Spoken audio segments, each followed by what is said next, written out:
Good morning, all of you. Welcome to your SST class. And in today's lecture, I cover the rebuilding of world economy of second era. मैंने इस chapter के after the great depression हम ये वाला topic cover करेंगे जिसमें कि second world war के बारे में हम डिस्कस करेंगे. Exactly student, after the 2 decades of first world war, the second world war there, and it was fought between the Axis powers and Allies powers. Axis power कौन सी थी? Germany, Japan and Italy. और allies power कौन सी थी? Britain, France, Soviet Union and US. Okay, and it was a war waged for 6 years on many fronts and in place over land on sea in the war. अब ये जो पहली war थी, ये first war थी जो कि तीनों जगहों पर लड़ी गई, land, sea and air. So that it was also known as total war. इसलिए हम इसको टोटल वॉर के नाम से भी जानते हैं क्योंकि एक लार्ज स्केल पर तीनों जगहों पर लड़ी गई थी. अब इसके बाद this war cause lot of destruction. Millions of peoples are died, billions are injured. मतलब ये कह सकते हैं कि एक हाईली ऑक्यूपाइड वॉर थी जिसमें सब कुछ मॉडर्नाइज था, इसलिए लार्ज स्केल पर डिस्ट्रक्शन भी हुआ. ठीक है. अब बिकॉज ऑफ दिस वॉर, अब इस वॉर की वजह से हुआ क्या था exactly? Because of this war country की हर कंट्री को बहुत सारी प्रॉब्लम्स फेस करनी पड़ रही थी. वॉर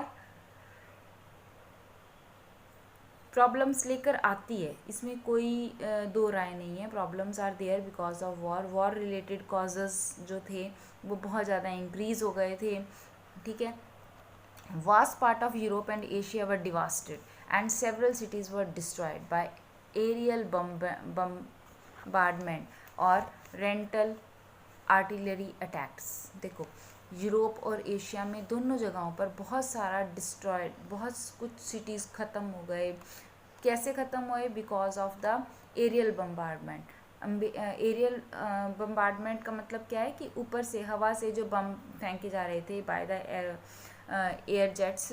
ठीक है. तो वहाँ से उसकी वजह से बहुत ज़्यादा अमाउंट ऑफ इकोनॉमिक डिवास्टमेंट, एक लार्ज इकोनॉमिक डिवास्टमेंट जो है वो फेस करना पड़ा. Social disruption, reconstruction promised be long and difficult. और यहाँ पर जो रिकन्स्ट्रक्शन था वो बहुत मुश्किल हो गया था और लंबा चलने वाला था क्योंकि एक लार्ज स्केल पर डिस्ट्रक्शन हुई तो नेचुरल है कि उसको रीबिल्ड करना एक लार्ज प्रॉब्लम थी और उसको रीबिल्ड करने के लिए हमें टाइम चाहिए था. It is time consuming also. Two crucial influence shaped post war reconstruction. अब यहाँ पर दो जो वॉर के बाद जो जो दो चीज़ें हमें मेनली रिकन्स्ट्रक्ट करनी थी वो कौन सी थी? The first was the US emergence as the dominant economic, political and military power in the Western world.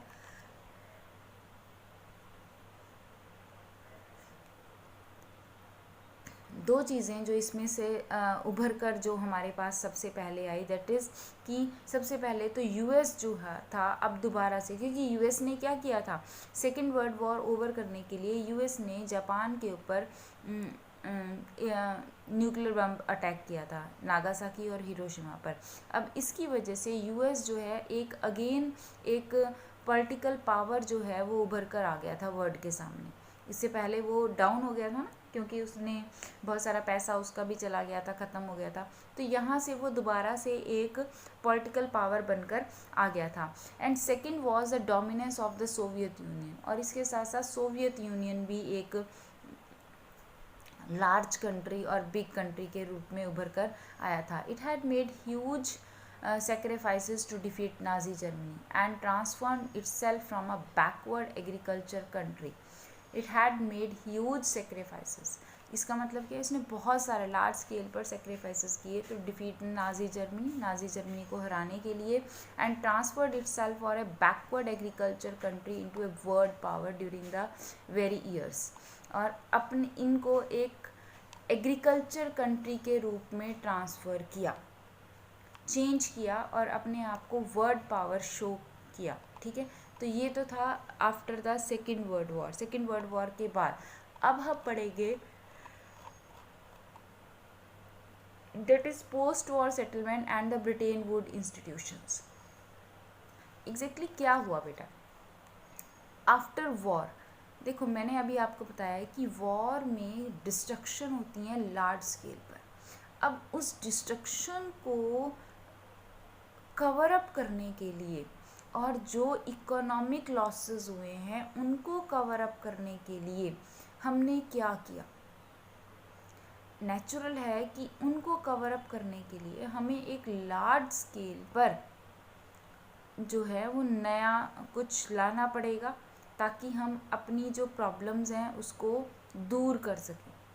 ठीक है, तो अब पोस्ट वॉर सेटलमेंट की वॉर के बाद कौन सी सेटलमेंट्स की गई, और उन सेटलमेंट्स में सबसे इम्पॉर्टेंट सेटलमेंट थी ब्रिटेन वुड्स इंस्टीट्यूशन। एग्जैक्टली ये इंस्टीट्यूशन क्या था ये मैं अभी आपको बाद में बताऊंगी, पहले हम पढ़ेंगे पोस्ट वॉर सेटलमेंट।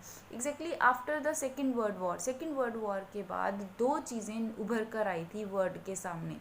वर्ल्ड ने दो लेसन लिए थे बिकॉज ऑफ द वॉर की वजह से।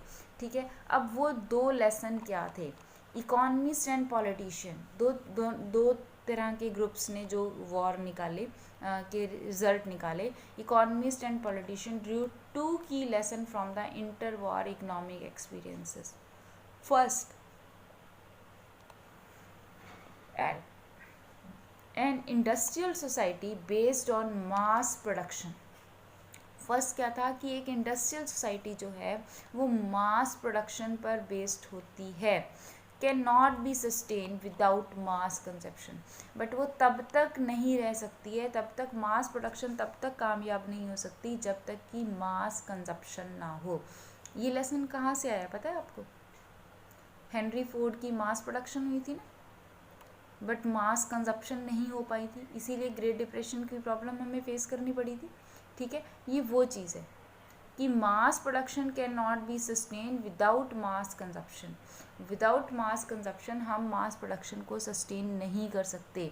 But to ensure mass consumption, but mass consumption को इंश्योर करने के लिए there was a need for high and stable income. अब प्रोडक्शन इंक्रीज है तो कंजप्शन चाहिए, और कंजप्शन कैसे होगी, लोग सामान कब खरीदेंगे, when they have the money, when they have economically strong. जब वो इकोनॉमिकली स्ट्रॉन्ग होंगे तभी तो वो कंजप्शन कर पाएंगे। तो मेन एम क्या है, the main aim is to increase the employment opportunities as well as to increase the economic status of the society.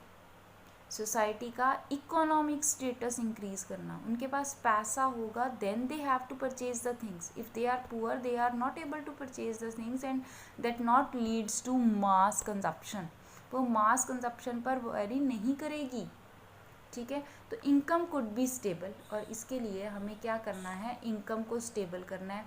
If employment was unstable the stable incomes also required study full employment, और फिर जो stable income है वो हमें full employment देगी। But market alone could not guarantee full employment. But अब यहाँ पर वो क्या चीज़ देख रहा है कि मार्केट हमें अकेली फुल एम्प्लॉयमेंट नहीं दे सकती, therefore government would have to be step up. इसके लिए गवर्नमेंट को एफर्ट्स करने पड़ेंगे, एंड गवर्नमेंट को क्या करना पड़ेगा, step to minimise the fluctuation of price output and employment. Government को प्राइसेस का ऊपर नीचे होना उसको कम करना पड़ेगा, एम्प्लॉयमेंट को इंक्रीज़ करनी पड़ेगी, इकोनॉमिक स्टेबिलिटी लाने के लिए कोशिश करनी पड़ेगी।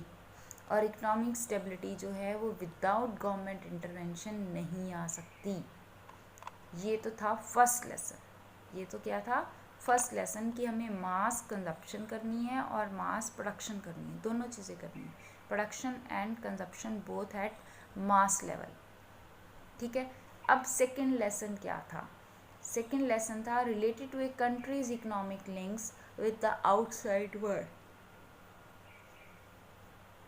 सेकेंड में हमने पढ़ा कि हमें कंट्री के इकोनॉमिक लिंक्स को आउटसाइड वर्ल्ड भी बनाना पड़ेगा, not only in the country, कि सिर्फ कंट्री में ही इकोनॉमिक लिंक्स नहीं चलेंगे, इकोनॉमिक लिंक्स हमारे वर्ल्ड के बाहर कंट्री, एक कंट्री के दूसरे कंट्री के साथ भी इकोनॉमिक जो रिलेशंस हैं वो बनाने पड़ेंगे. The goal of the full employment could only be achieved if government have power to control flows of goods, capital and labour. हम फुल एम्प्लॉयमेंट का गोल तभी अचीव कर सकते हैं जब गवर्नमेंट के पास पावर होगी गुड्स, कैपिटल और लेबर के फ्लो को कंट्रोल करने की. देखो first starting of the chapter हमने क्या पढ़ा था कि वर्ल्ड इकॉनमी कैसे शेप ले रही है विद द फ्लोज. 3 फ्लोज पढ़े थे, गुड्स, कैपिटल एंड लेबर. यही फ्लोज वो दोबारा से आ गए कि वर्ल्ड की इकॉनमी तभी शेप लेगी जब हम इन 3 फ्लोज को काम करेंगे. Thus, in brief, the main aim of the post-war international economic system was to preserve economic stability and full employment in the industrial world. हमारा मेन एम क्या हो गया?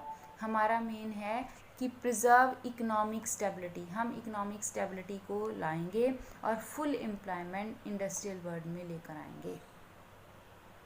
Its frame was agreed upon the United Nations Monetary and Financial Conference held in July. अब इस 2 M को लेकर post war economy को stable करने के लिए और फुल एम्प्लॉयमेंट लाने के लिए यूएस में 1944 जुलाई 1944 में एक कॉन्फ्रेंस हेल्ड की गई at Bretton Woods in New Hampshire USA. New Hampshire में ब्रिटेन वुड नामक प्लेस पर 1944 जुलाई को एक कॉन्फ्रेंस हेल्ड की गई बिटवीन द कंट्रीज़. ठीक है, अब इन कंट्रीज़ ने एक इंस्टीट्यूशन डेवलप किया that was Bretton Woods conference establish International monetary Fund to deal with the external surplus and deficits. अब इस इंस्टीट्यूशन को हमने ब्रिटेन वुड इंस्टीट्यूशन कहा. समझ आ गई कि 2 एम्स को लेने के लिए हमने यूएसए में एक कॉन्फ्रेंस हेल्ड की जुलाई 1944 में इन ब्रिटेन वुड्स. अब ब्रिटेन वुड्स में हेल्ड हुई थी, that's why it was named as Bretton Wood institution. इसलिए हमने इसका नाम ब्रिटेन वुड्स इंस्टीट्यूशन रख दिया. अब इस ब्रिटेन वुड इंस्टीट्यूशन में 2 जो हैं ऑर्गेनाइजेशंस बनाई गई. One is IMF international monetary fund and second is world bank. ये 2 इंस्टीट्यूशन डेवलप किए गए ब्रिटेन वुड्स में. IMF क्या करता था? IMF डील करता था एक्सटर्नल सरप्लस और डिफिक्ट्स ऑफ इट्स मेंबर्स नेशन. इसके जो मेंबर नेशन थे उनके एक्सटर्नल सरप्लसेस को, कि वो उनके पास कितनी मनी आ रही है, कितना वो ट्रेड कर रहे हैं, कितना उनके पास बच रहा है और क्या उनको चाहिए. ठीक है, ऐसे ही वर्ल्ड बैंक क्या करता है? वर्ल्ड बैंक पूरे वर्ल्ड के कंट्रीज़ की फाइनेंशियल पावर को चेकआउट करता है, उनकी हेल्प करता है इफ़ दे नीड. कहीं पर भी वर्ल्ड को किसी भी कंट्री में जहाँ पर भी जैसी रिक्वायरमेंट होती है वैसे ही काम वर्ल्ड बैंक करने की कोशिश करता है. तो यहाँ पर 2 इंस्टीट्यूशन डेवलप किए गए ब्रिटेन वुड्स में. One is IMF and second is world bank. बच्चे आपने यहाँ पर सिर्फ 3 चीज़ें याद करनी है अभी तक कि what was the 2 main aims after the second world war. Second world war के बाद 2 मेन एम क्या थे? One is full employment and full mass consumption. Mass production, full employment. ठीक है, एंड सेकेंड हमने क्या पढ़ा था अभी कि जिसमें हमने क्या करना है, गवर्नमेंट को फुल पार्टिसिपेशन करना है to increase the flows of goods, trades and capital. ठीक है, ये इसके बाद हमने थर्ड चीज़ जो पढ़ी है दैट इज़ कि 1944 जुलाई में यूएसए के ब्रिटेन वुड्स नामक प्लेस पर एक ब्रिटेन वुड्स इंस्टीट्यूशन डेवलप किया गया. यही याद करना और कुछ याद करने की ज़रूरत नहीं है. ठीक है, that is IMF and world bank. Okay, IMF क्या है? IMF इंटरनेशनल मॉनेटरी फंड है और world bank are refer to as the Britain. और जो वर्ल्ड बैंक है वो फाइनेंस, पोस्ट और रिकन्स्ट्रक्शन को चेकआउट करता है, कंट्रीज़ की फाइनेंशियल पावर्स को चेकआउट करता है. ठीक है, now come on. The IMF and the world bank commence financial operations after 1947. अब 1947 के बाद से ये कमर्शियल ऑपरेशंस को चेकआउट कर रहे हैं. ठीक है। Decision making in this institution, अब इन इंस्टीट्यूशंस में दोनों में, IMF और वर्ल्ड बैंक, इन दोनों इंस्टीट्यूशन में डिसीजन मेकिंग जो है वो कंट्रोल करती है वर्ल्ड की इंडस्ट्रियल पावर्स। और वो इंडस्ट्रियल पावर कौन कौन सी हैं? US एंड द अदर्स, जिनके पास वीटो पावर है। इसमें वीटो पावर होती है जो कि उसके एक भी कंट्री के सलाह के बिना हम काम नहीं कर सकते, हम उसको वीटो